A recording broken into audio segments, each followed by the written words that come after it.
নমস্কার, ৫টার ৫ মিশনে নিয়ে আমি অতনু রয়েছি আপনার সঙ্গে।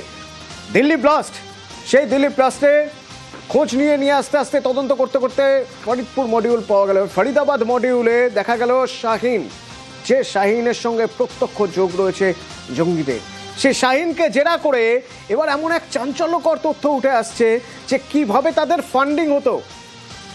বলা হচ্ছে ধর্মীয় ট্রাস্টের নামে নাকি ফান্ডিং চলতো। মৈত্রী রয়েছে আমার সঙ্গে, আরো বলতে পারবে মৈত্রী। শাহিন সাঈদ মুজাম্মিলের অন্যতম সহযোগী, সেই শাহিন সাঈদকে জিজ্ঞাসাবাদ করে বা জেরা করে এখনো পর্যন্ত কি জানা যাচ্ছে? দেখুন, শাহিন সাঈদকে জিজ্ঞাসাবাদ করে একাধিক চাঞ্চল্যকর তথ্য সামনে এসেছে তদন্তকারী। তার মধ্যে প্রাথমিক বিষয়টি হলো যে একেবারে ধর্মের জন্য ট্রাস্ট বেস টাকা ব্যবহার করা হতো এবং এই ট্রাস্ট বেস ক্যাশ চ্যানেলকে ব্যবহার করা হতো তাদের এই টেররিজমের জন্য যে ফান্ডিং এর প্রয়োজন সেই ফান্ডিং এর জন্য, এবং সেই ফান্ডিং এর এক একজন এবং বিপুল পরিমাণের টাকা রিসিভ করেছে এই ফান্ডিং এর জন্য। মুজাম্মিল অন্ততপক্ষে 22 লক্ষ টাকা রিলিজিয়াস ট্রাস্টের থ্রু দিয়ে রিসিভ করেছে এবং সেই টাকাকে ব্যবহার করা হতো ওয়েপন কিনতে এবং সেফ হাউসের ক্ষেত্রে এটাকে ব্যবহার করা হতো এবং তার পাশাপাশি র্যাডিক্যালাইজেশনের ক্ষেত্রেও ব্যবহার করা হতো। মূলত যেটা দেখা গিয়েছে যে শাহিন এবং মুজাম্মিল এরা দুজনেই অত্যন্ত স্ট্রং অপারেটর হিসেবে তারা কাজ করতো। মুজাম্মিল এবং উমর এই দুই অপারেটরের মেইন কভার্ট অপারেশনের দায়িত্বে ছিল। অর্থাৎ মুজাম্মিল এবং উমর এরা দুজনেই কিন্তু অপারেশন হ্যান্ডেল করতো এবং তাদের ওপর দায়িত্ব দেওয়া ছিল কিভাবে অপারেশন হ্যান্ডেল করা হবে সেটা নিয়ে। মুজাম্মিল একদিকে যখন লজিস্টিক্স ফান্ড হ্যান্ডেল করতো, অন্যদিকে তখনই উমর হ্যান্ডেল করতো আইডিওলজি এবং র্যাডিক্যালাইজেশনের মতো বিষয়গুলো। সব মিলিয়ে মূলত ধর্মের নামে টাকা তোলা এবং কাশ্মীরিদেরকে 70% ক্ষেত্রে ব্যবহার করা এবং তার সঙ্গে সঙ্গে এই ফান্ডটাকে ট্রাস্টের মাধ্যমে একেবারে ক্যাশ ফ্লো করা, যাতে কারোর সন্দেহ না হয় এত বিপুল পরিমাণের টাকা আসছে সেটাই কিন্তু ম্যানেজ করার চেষ্টা করা হতো এবং বড় সড়ো ফান্ড ম্যানেজ করার দায়িত্বে কিন্তু ছিল এই শাহিন সাঈদ এবং মুজাম্মিল। ধন্যবাদ মৈত্রী। যা জানা যাচ্ছে এখনো পর্যন্ত শাহিনকে জেরা করে জানা যাচ্ছে মুজাম্মিল আর উমর এই দুজনই অপারেশনাল প্রধান হিসেবে কাজ করত।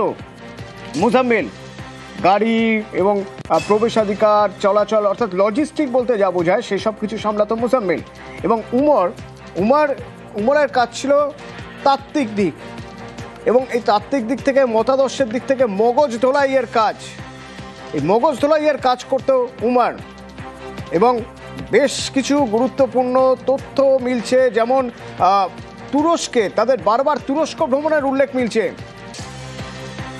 বেশ কিছু এমন কাজকর্মের সঙ্গে তারা জড়িত যে কাজকর্মগুলো খুবই গোপনে করতে হতো, তার জন্য প্রচুর ফান্ডিং দরকার হতো। সেই ফান্ডিং তারা ধর্মীয় ট্রাস্টের নামে জোগাড় করতো টাকা। একাধিক ডাক্তার জঙ্গি এই লেনদেনে সরাসরি যোগ রয়েছে তাদের। কাশ্মীরের ত্রাণের নামেও টাকা জোগাড় করা হয়েছে এবং নাশকতার জন্য একটা নেটওয়ার্ক, সেই নেটওয়ার্ক থেকে শাহিনের অ্যাকাউন্টে টাকা ট্রান্সফার করা হয়েছে এবং তার আগে শাহিনকে গ্রেপ্তার করার আগে সেই টাকা আবার ফেরতও চেয়েছিল উমর। দিল্লি ব্লাস্টে নতুন তথ্য, স্লিপার সেল অ্যাক্টিভ করে নাশকতার জন্য টাকা জোগাড় করত ডাক্তার শাহিন সাঈদ।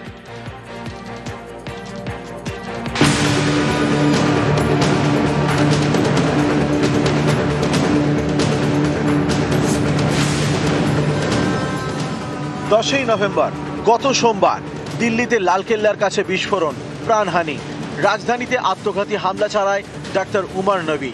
তদন্তকারীদের দাবি নিজের ছাত্রছাত্রীদের মগজ ধোলাই করতেও ডাক্তার নবী হোয়াইট কলার জঙ্গি নেটওয়ার্ক ছড়াতে টার্গেট করত ডাক্তারদের। জঙ্গিদের এই ডাক্তার মডিউল কত দূর ছড়িয়ে তারই হদিশ পাওয়ার চেষ্টা করছেন তদন্তকারীরা। তারা জানতে পেরেছেন মণিপুরের ইম্ফলের এক তরুণী ছিল ডাক্তার নবীর ছাত্রী। তাকে জিজ্ঞাসাবাদ করে বিস্ফোরক তথ্য তদন্তকারীদের হাতে। তারা জানতে পেরেছেন প্রথমে তরুণীর আসল নাম বদলে মরিয়াম নামটি দেয় উমর, তারপর মগজ ধোলায়। শুধু উমর নবী নয়, দিল্লি বিস্ফোরণে উঠে এসেছে মহিলা ডাক্তার শাহিন সঈদের নাম। এই শাহিন সঈদ হরিয়ানার ফরিদাবাদের আল ফালাহ হাসপাতালের চিকিৎসক। তদন্তকারীদের দাবি, জৈশে মোহাম্মদের সঙ্গে যোগ রয়েছে ডাক্তার শাহিনের। তার দায়িত্ব ছিল পাক জঙ্গি সংগঠন জৈশের হয়ে ভারতে মহিলা সদস্য নিয়োগ করা। কয়েক বছর ধরে ভারত জুড়েই কাজ করছে শাহিন।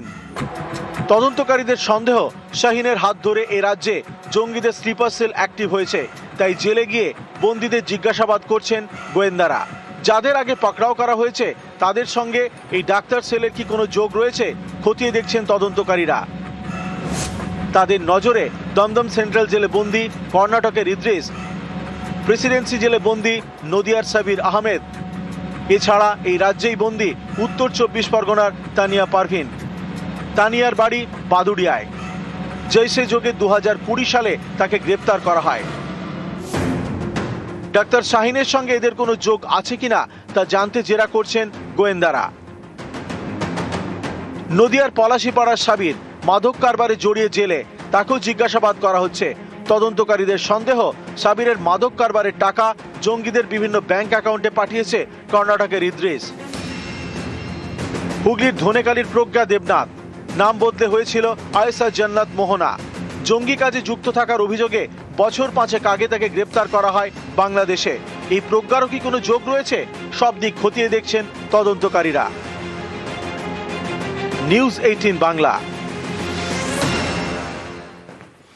আল ফালাহ ইউনিভার্সিটি একেবারে র্যাডারে রয়েছে, কারণ এই আল ফালাহ ইউনিভার্সিটির 70% কাশ্মীর থেকে আসা ডক্টররা এখানে কাজ করেন, প্র্যাকটিস করেন, এবং তাদের মধ্যে থেকে এখনো পর্যন্ত 7 জন গ্রেপ্তার, যে 7 জনের সঙ্গে প্রত্যক্ষ জঙ্গি যোগ রয়েছে এবং এই নেটওয়ার্কে আর কারা খোঁজ চলছে। এরই মাঝে আল ফালাহ ইউনিভার্সিটির যে কর্ণধার, তার ভাই, সে কর্ণধার তার ভাই এবার গ্রেপ্তার।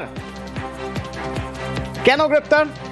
মৈত্রী রয়েছে আমার সঙ্গে। মৈত্রী, দেখুন, মধ্যপ্রদেশের মাওয়ের পুলিশ এই হামুদ আহমেদ সিদ্দিকী, যে আল ফালাহ ইউনিভার্সিটির চেয়ারম্যান জাভেদ সিদ্দিকীর ভাই, তাকে গ্রেপ্তার করেছে এবং মূলত তাকে গ্রেপ্তার করা হয়েছে আর্থিক লেনদেনের তছরূপের অভিযোগে।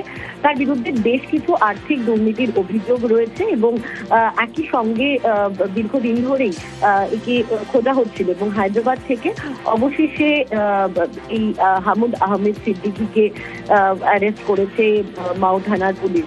এবং তার বিরুদ্ধে যেটা অভিযোগ যে আল ফালাহ ইউনিভার্সিটি বিশ্ববিদ্যালয়ের সঙ্গেও এই ব্যক্তি যোগাযোগ ছিল। ধন্যবাদ।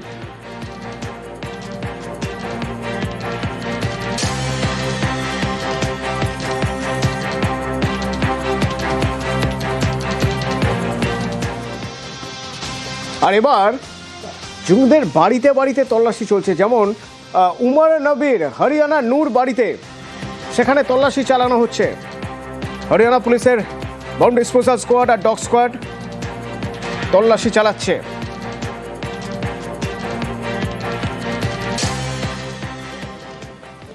একটু আপডেট জানতে চাইবো, ওই তল্লাশি কতক্ষণ ধরে চলছে, বাড়ি কি সিজ করে দেওয়া হয়েছে, আশপাশে কেউ রয়েছে, কারোর সঙ্গে কথা বলার সুযোগ হয়েছে তদন্তকারীদের? মৈত্রী রয়েছে আমার সঙ্গে। মৈত্রী, দেখো, এই নূর যে বাড়ি রয়েছে সেখানে কিন্তু 30শে অক্টোবর থেকে 9 তারিখ পর্যন্ত উমর নবী এই বাড়িতেই ছিল বলে তদন্তকারীরা জানতে পেরেছে। এবং এই হিদায়ত কলোনির এই বাড়িতে গিয়ে এখন সেখানে অন্য কোনো ধরনের ক্লু রয়েছে কিনা সেই তদন্ত এখন করে দেখা হচ্ছে এবং সেই কারণে বম ডিসপোজাল স্কোয়াড, হরিয়ানা পুলিশের টিম তারা সেখানে রয়েছে এবং কিছুক্ষণের মধ্যে সেখানে এনআইএ টিমও আসার কথা রয়েছে বলে আমরা জানতে পারছি। ফলে এখনো পর্যন্ত তারা ইনভেস্টিগেশন চালাচ্ছেন এবং যেটা মনে করা হচ্ছে যে তারা খুঁজে রাখার চেষ্টা করছেন এবং আশেপাশের লোকদের সাথে কথা বলার, যে ওমর যে কদিন ছিল সে কদিনে তার গতি প্রকৃতি কি ছিল, এই বাড়িতে কোথাও কোনো রকমের কোনো নথি বা কোনো সূত্র সে ছেড়ে গিয়েছে কিনা সে সবই এখন খুঁজতে দিচ্ছে হরিয়ানা বলে।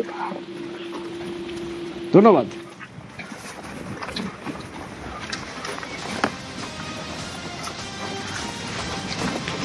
सर कोई जानकारी दोगे इस बारे में अभी आप?